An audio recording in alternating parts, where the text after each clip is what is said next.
Eh bien, bonjour à toutes et tous. Je vais aujourd'hui vous présenter mon TFE dont le sujet porte sur le système alimentaire dans le processus de reterritorialisation et ce dernier s'incarne sur le territoire tournaisien.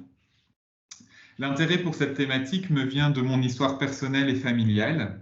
J'habite la campagne et le territoire tournaisien depuis mon enfance. Donc tout au long de ces années, j'ai pu l'observer, le vivre, et mon parcours en études d'architecture m'a permis de développer un regard encore plus attentif sur ce territoire majoritairement agricole. C'est aussi au sein de la faculté que j'ai pu connaître les membres de la ceinture alimentaire de Tournai. J'ai pu y rencontrer des personnes engagées, partageant ce même attachement territorial. C'est ainsi que s'est confirmée ma volonté d'allier mon travail de fin d'études à ces thématiques qui me sont chères, à savoir la participation citoyenne, le territoire alimentaire ou encore la production locale. Finalement, le contexte confiné de crise sanitaire dans lequel la rédaction finale de ce travail s'est réalisée n'a fait qu'accentuer mon intérêt pour ces thématiques et montrer la nécessité de penser des systèmes alimentaires localisés. Ainsi, c'est avec enthousiasme et engagement que je vous partage aujourd'hui le processus de mon travail de fin d'études. Donc, la présentation se déroulera en plusieurs points. D'abord, je présenterai la méthodologie de recherche afin de saisir la posture envisagée dans le projet. Je commencerai la présentation de la recherche par les notions théoriques de système alimentaire urbain et sécurité alimentaire afin d'aboutir à la problématique du travail. Ensuite, je développerai la première échelle du projet, donc le territoire, et son articulation avec les apports de l'école territorialiste. Les deux parties suivantes seront consacrées au développement du projet dans les deux autres échelles qui le constituent, à savoir le parc agricole et le site du Food Hub. Et enfin, je terminerai par les pistes de réponse à la question de recherche et les ouvertures offertes par ce projet et cette réflexion. Je vais donc commencer par la méthodologie de recherche. Je me focaliserai aujourd'hui sur l'approche de terrain qui se base sur une analyse du territoire par le biais d'une expérience individuelle et collective de celui-ci. Donc l'analyse individuelle se fait par l'arpentage du territoire afin de s'en saisir dans une dimension phénoménologique. Il s'agit de l'observer pour le comprendre et l'analyser. Elle se traduit par un reportage photographique et la réalisation de cartographies de recherche personnelle. L'analyse collective se fait quant à elle par une méthode empruntée à la sociologie, l'observation participante, et elle se réalise au sein du collectif de la ceinture alimentaire de Tournai sur une temporalité d'1 an et demi. Cette approche a permis d'inscrire le projet dans une dimension concrète, et ce travail s'incarne quant à lui par la réalisation de cartographies des producteurs et d'entretiens auprès des acteurs locaux.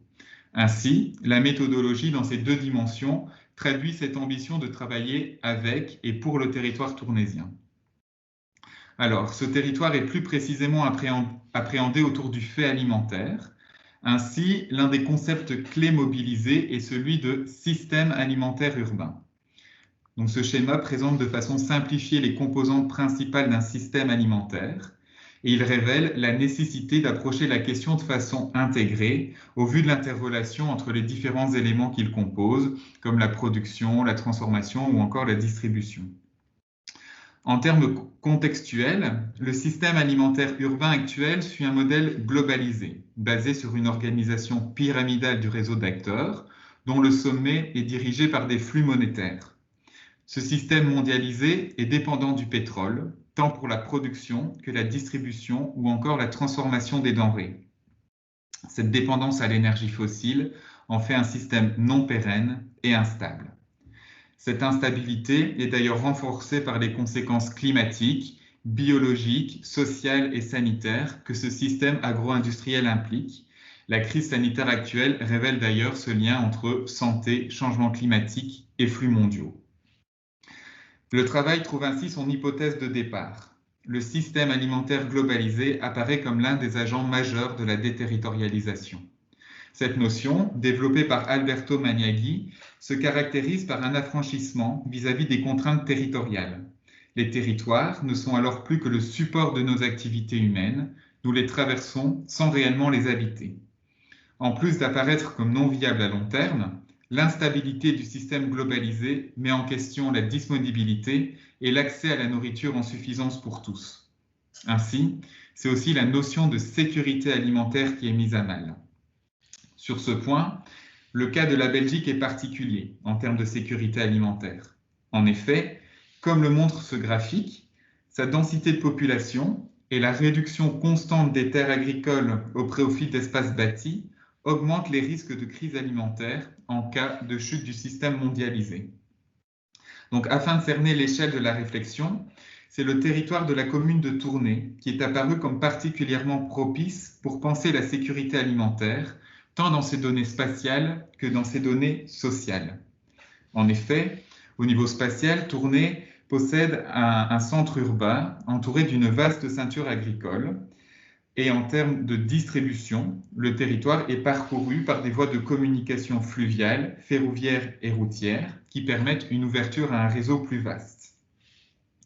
Au niveau social, la commune possède une situation assez complexe, comme le montre par exemple cet indicateur des droits fondamentaux, où on peut observer que 8 droits sur les 9 sont en dessous de la moyenne wallonne à Tournai. C'est sur base de ces données que la question de recherche s'est formulée. Comment tendre à la sécurité alimentaire de la ville de Tournai par un projet guidé par l'approche territorialiste? L'approche territorialiste semble fournir le cadre de pensée à travers lequel la reterritorialisation peut s'envisager. Elle est elle aussi développée par Alberto Maniaghi et intègre les notions qui vont nous intéresser pour le projet, à savoir la biorégion urbaine et la soutenabilité. Donc ces notions seront directement mobilisées au sein du territoire du Grand Tournai, qui s'envisage comme une biorégion, afin de développer la première échelle du projet, le territoire, qui s'envisage dès lors comme un système et non plus comme un support. Alors, l'analyse du territoire de Tournai s'est réalisée autour des 5 points de la soutenabilité politique, économique, sociale, environnementale et territoriale. Les 3 premiers points ont permis de proposer une stratégie territoriale.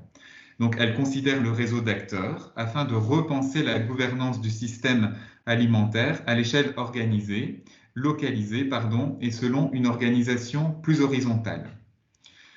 Donc, on se situe ici à un plan organisationnel et ce développement a été rendu possible par le travail de terrain.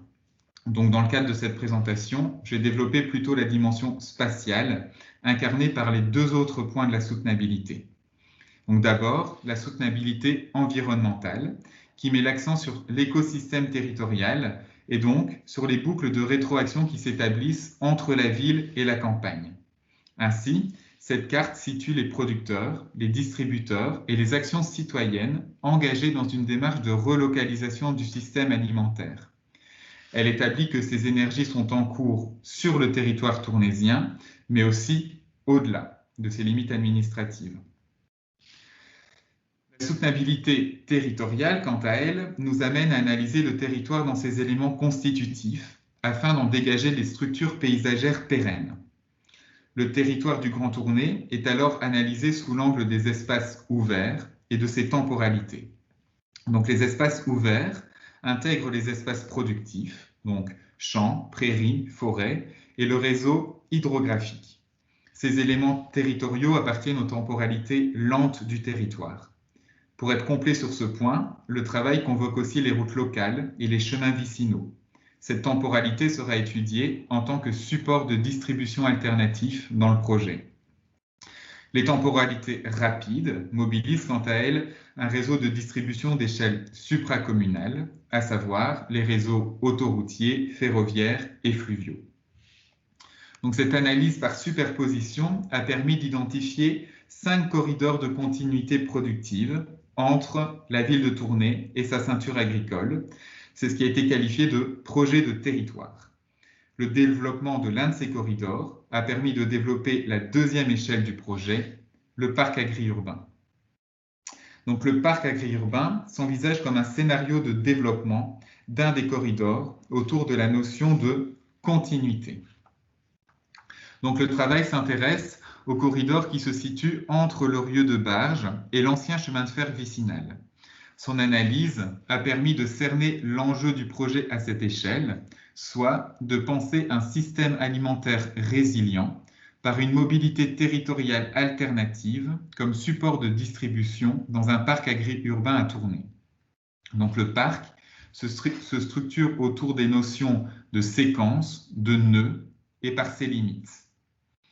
Donc ce plan de situation identifie 4 séquences paysagères. La plaine agricole, sur une distance de 5,5 km, les carrières, qui consistent en une traversée d'espaces boisés à haute valeur biologique et patrimoniale, la confluence et le franchissement de l'Escaut, nous y reviendrons en détail dans la dernière partie de la présentation, et enfin la séquence des friches urbaines, un retour à l'urbain pour rejoindre la gare de Tournai. Donc ces 4 séquences sont intégrées au projet du parc comme le montre ce plan guide. J'évoquerai surtout la première, la plaine agricole, qui devient alors un espace d'expérimentation pour des systèmes de production agroécologique, intégrant des cultures maraîchères selon des techniques telles que l'agroforesterie ou la permaculture. C'est donc l'aspect productif du système alimentaire résilient qui est mobilisé dans cette séquence. Les 4 séquences, et donc le parc, sont délimités par des éléments territoriaux, à savoir le Rieu de Barge et l'Anciarail, tous deux étant liés à des éléments d'échelle supérieure, donc le Rieu à l'Escaut, le rail à la gare. Ils sont intégrés au projet en tant que voie de distribution alternative des denrées produites dans la plaine agricole. On imagine le développement des vélos cargos, de remorques et des véhicules agricoles légers.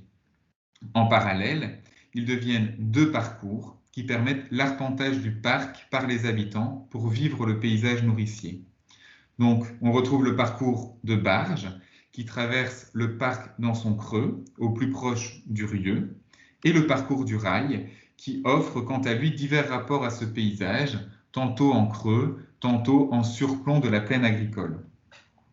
Ces 2 parcours s'expriment dans une matérialité commune qui participe à l'unité du parc, et la perméabilité du revêtement du sol participe quant à lui à la gestion des eaux de pluie qui sont récupérées par ruissellement dans une noue pour irriguer les cultures sur les portions où le rail est en butte.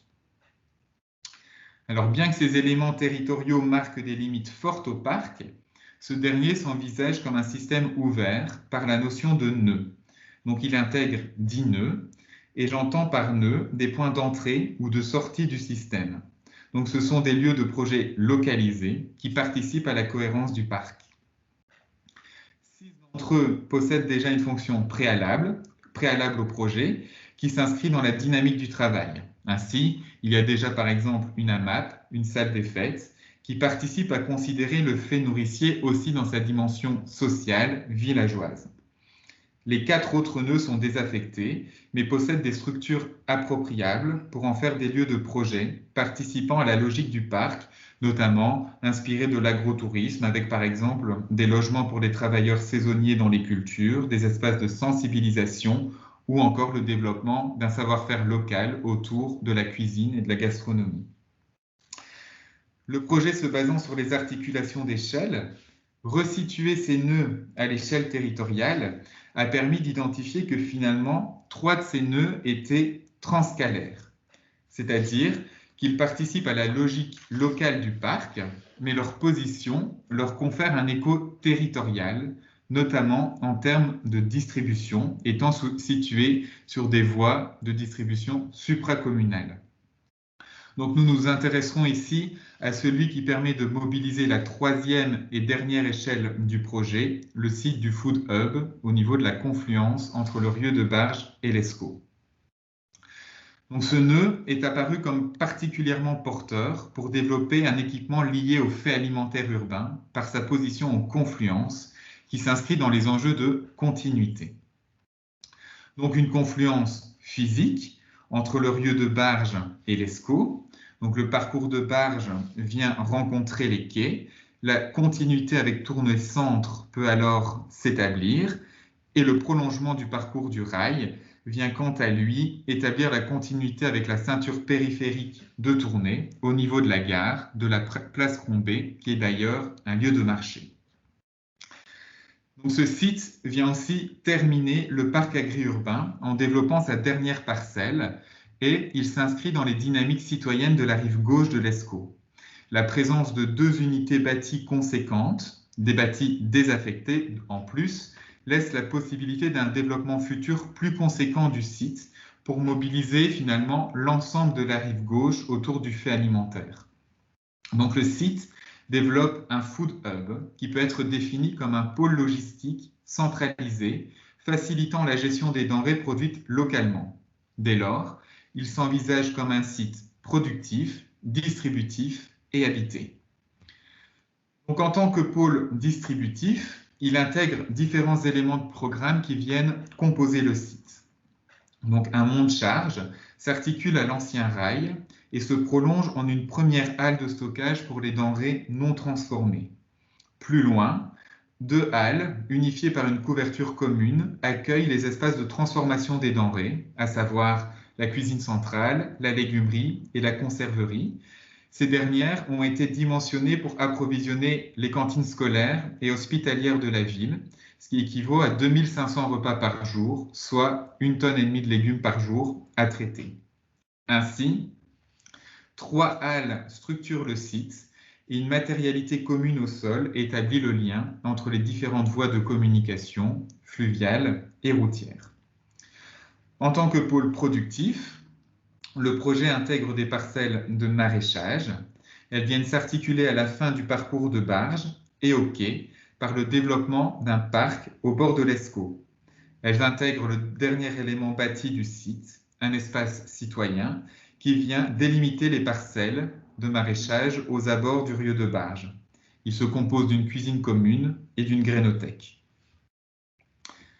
Les espaces intérieurs sont unifiés par un exosquelette en bois et un vaste parvis dont la mobilité du bardage offre une libre appropriation de l'espace extérieur, tantôt en tant qu'espace ouvert, de marché, de brocante par exemple, ou tantôt en tant qu'espace fermé, de représentation ou encore de projection.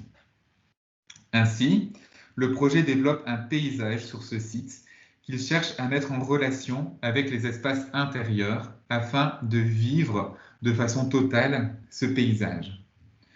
Enfin, le site intègre aussi une réflexion sur le flux des denrées, ainsi que le recyclage des eaux usées et des déchets, avec des bassins de phytoépuration et des espaces de compostage qui permettent d'intégrer le métabolisme territorial à la réflexion. Une dernière composante du projet, c'est le statut du rail, de l'ancien rail, en tant que parcours.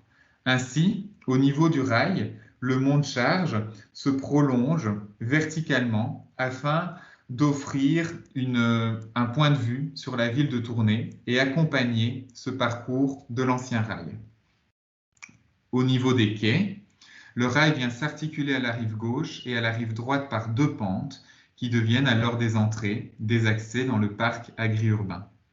Le franchissement de l'Escaut intègre quant à lui des assises afin de profiter de cette séquence particulière, une visibilité aussi sur le site du Food Hub, sur le système alimentaire urbain, cette fois dans sa dimension de transformation et de flux.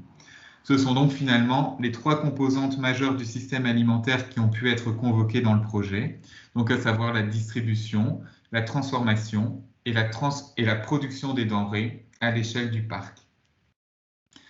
Ainsi, pour conclure cette réflexion, il en ressort que penser un système alimentaire résilient nécessite de l'appréhender dans toutes ses composantes et de mobiliser le territoire dans toutes ses échelles, de façon transversale.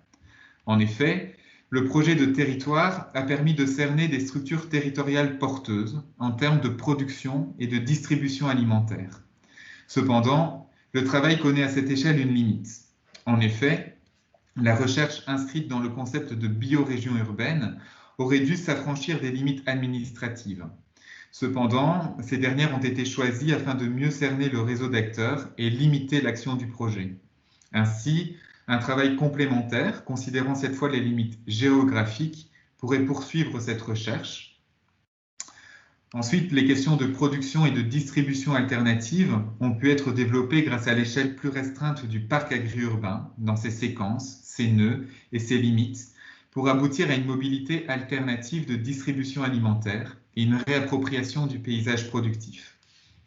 Enfin, L'échelle du Food Hub a exemplifié le développement d'un équipement lié aux faits alimentaires urbains dans ses enjeux de transformation et de redistribution des denrées pour leur consommation. De ce fait, l'hypothèse de réponse à la question de recherche semble se trouver dans cette dimension transcalaire des éléments territoriaux, tant dans les échelles spatiales que dans les échelles de gouvernance, mobilisant donc finalement une approche interdisciplinaire. Le projet proposé reste un scénario, une utopie concrète au sens territorialiste, basée sur les dynamiques en cours. Il offre ainsi 4 autres corridors de continuité productive à développer avec les dynamiques à venir et qui semblent nécessaires au vu des enjeux notamment climatiques, sociaux et aujourd'hui sanitaires auxquels nos sociétés seront soumises dans un avenir proche. Merci pour votre écoute.